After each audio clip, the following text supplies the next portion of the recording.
Et cet effacement culturel touche particulièrement les territoires d'outre-mer. Un front international de décolonisation a été créé en janvier dernier dans le but de plaider la cause de ces territoires rattachés à la France et qui subissent des inégalités profondes et des crises sociales récurrentes. Yamina Saïchi.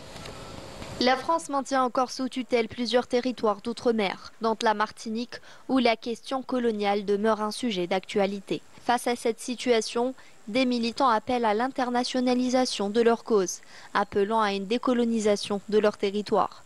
Une revendication urgente en sachant que les richesses locales continuent d'être spoliées et utilisées par la France. L'internationalisation de notre lutte, comme je le dis, prendra la direction des instances internationales. Mais nous avons un travail particulier à mener en direction de l'opinion publique française. Le second niveau se trouve au niveau aussi économique. Nous n'avons pas le développement que nous souhaitons. La Martinique est un pays qui a comme fonctionnement économique une soumission à l'économie française.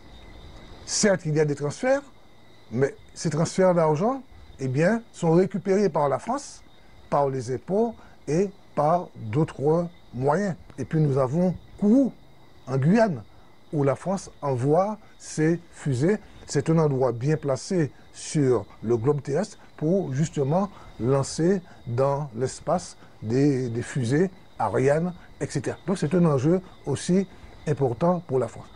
Et c'est justement dans cette perspective que le Front international de décolonisation a été créé.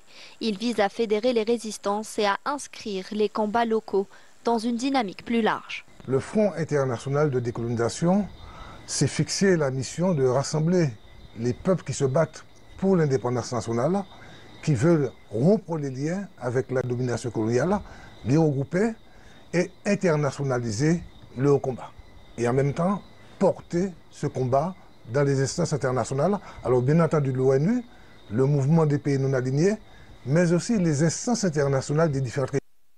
En Guadeloupe, la situation est grave. La population souffre, abus de pouvoir, inégalités profondes et crise socio-économique qui ne semble pas voir le bout du tunnel. Nous avons chez nous un certain nombre de problèmes qui sont récurrents. Par exemple, le problème de la chlordécone.